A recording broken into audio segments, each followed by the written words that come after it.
आज सुबह में एक बार फिर आपका स्वागत है। आपके साथ मैं हूं मीनाक्षी कंडवाल। वक्त हमारे मॉर्निंग स्पेशल का है, आपको दिखाएंगे वो खबर आगे, लेकिन सबसे पहले इस वक्त बड़ी खबर दिल्ली एनसीआर से आपको बता दें।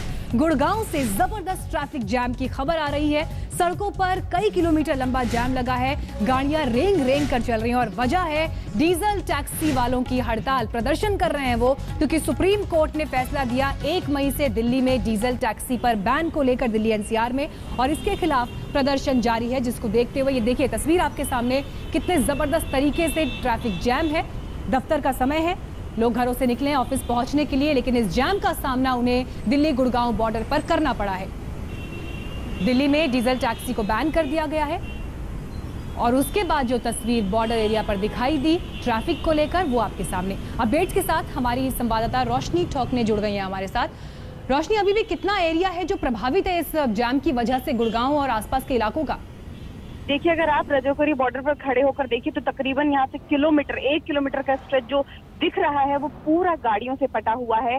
ट्रांसपोर्ट विभाग के मुताबिक दिल्ली में करीबन 27,000 डीजल व्हीकल्स हैं और जिस तरह से सुप्रीम कोर्ट का आदेश आया उसके बाद इन 27,000 डीजल व्हीकल के जो ओनर्स हैं उन पर उनकी रोजी रोटी पर एक बड़ा असर पड़ा है, जिसका खामियाजा वो विरोध प्रदर्शन के तौर पर सड़कों पर दिखा रहे हैं। गुस्सा उनके अंदर है और साथ ही साथ जितने वो परेशान है उससे ज्यादा दिल्ली की सड़कों पर चलने वाले मुसाफिर परेशान है। खासतौर पर अगर दिल्ली की बात करें तो एनसीआर का ये जो पूरा हिस्सा है इसमें दिल्ली से नोएडा, दिल्ली से गुड़गांव तमाम लोग अपने काम से आते जाते रहते हैं और इसी वजह से क्योंकि बॉर्डर एरिया है ये और इस रूट से होकर जाना, चाहे वो गुड़गांव से दिल्ली आने वाला व्यक्ति हो या दिल्ली से गुड़गांव जाने वाले व्यक्ति हो, उसे इस रोड से होकर गुजरना होता है। पहले टोल था जिसकी वजह से एक ट्रैफिक जैम की सिचुएशन होती थी मीनाक्षी, लेकिन अब टोल नहीं है, विरोध प्रदर्शन जरूर है और उस विरोध प्रदर्शन का खामियाजा ये है कि लोग घंटों से धीरे धीरे सरक रहे हैं, गाड़ियां लगभग थमसी गई हैं और लोग बहुत परेशान हो रहे हैं इस पूरे विरोध प्रदर्शन की वजह से, क्योंकि दोनों ही बॉर्डर एरिया ऐसे हैं, दिल्ली नोएडा और दिल्ली गुड़गांव, जहां पर इस वक्त काफी ज्यादा कंजेशन जो है वो इस वक्त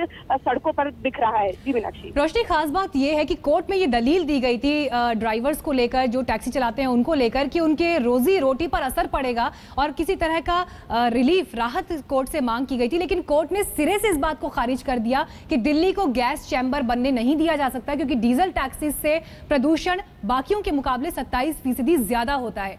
अब ऐसे में क्या रणनीति इन डीजल टैक्सी वालों की और कहां पर ये प्रोटेस्ट करने वाले हैं? दिल्ली गुड़गांव बॉर्डर की तस्वीर हम देख रहे हैं, लेकिन क्या बाकी इलाके भी ऐसे हो सकते हैं जहां प्रभाव पड़ेगा इनके विरोध प्रदर्शन का? देखिए, बिल्कुल धीरे धीरे टुकड़े टुकड़े में अलग अलग जगहों पर विरोध प्रदर्शन करने की इनकी योजना है। जो यहाँ पर हमारे साथ डीजल टैक्सी के लोग हैं वो बता रहे हैं कि एक बड़ा प्रदर्शन वो जल्द ही जंतर मंतर पर करने का भी मन बना रहे हैं। जाहिर सी बात है, सुप्रीम कोर्ट ने पहले भी 2 बार एक्सटेंशन दिया था इन्हें अपनी गाड़ियों को सीएनजी में कन्वर्ट कराने के लिए, लेकिन गाड़ियां तब्दील नहीं हुई और इसी की वजह से तीसरी बार जब ये फिर से अपील लेकर पहुंचे तब कोर्ट ने सिरे से इस पूरी अपील को खारिज कर दिया। और अब सिचुएशन ये है कि एक तरफ हड़ताल है और दूसरी तरफ मुसाफिरों को दूसरा एक और परेशानी उठानी पड़ रही, क्योंकि अगर आप कैब बुकिंग के लिए जाते हैं तो कई बार डीजल काफी मुश्किल भरा समय और सड़क पर यह तस्वीर अपने आप में ये बयां करने के लिए काफी। रोशनी, लौटते हैं आपके पास, लेकिन इस बीच हड़ताल कर रहे, विरोध कर रहे टैक्सी ड्राइवर्स और ट्रांसपोर्टर्स क्या कुछ इस पूरे मामले पर कह रहे हैं, आइए सुनते हैं। यही कहना चाहूंगा कि अभी सरकार ने इन गाड़ियों को बंद करने का ऑर्डर दे दिया, तो इस गाड़ियों के कारण हमारे कितने परिवार पड़ रहे थे। हमारे ड्राइवर का काम चलता था, हमारा भी काम चल रहा था और हमारे साथ साथ हमारे जो वर्कशॉप वाले थे उनका भी काम चल रहा था। अभी इन गाड़ियों के कारण ही चल रहा था ना, ये गाड़ियाँ बंद हो जाएंगी तो ये आदमियों को पता। दूसरी बात मैं ये कह रहा था कि अब पर्यावरण के बारे में तो हम भी जानते हैं, ये पर्यावरण के प्रदूषण जो ये है आज से नहीं है, ये तो काफ़ी सालों से है। तो ये अगर सरकार ने सोचना चाहता तो पहले जब हमने अपनी गाड़ियाँ ली थी तो हमारे को क्यों परमिट दिया था? कहेंगे ये बर्बाद हो गए, मर के गाड़ी लीजिए, कोर्ट ने कोर्ट का नाम लेके इसका आने लो, हमारे बच्चे बर्बाद हो गए।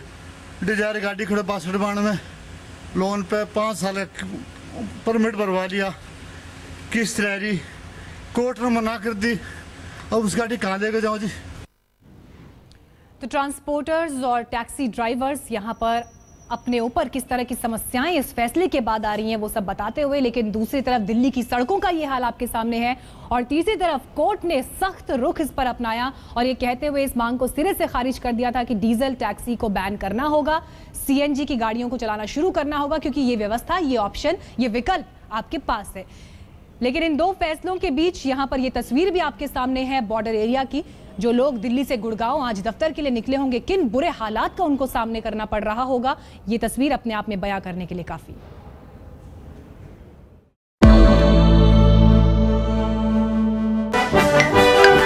Welcome.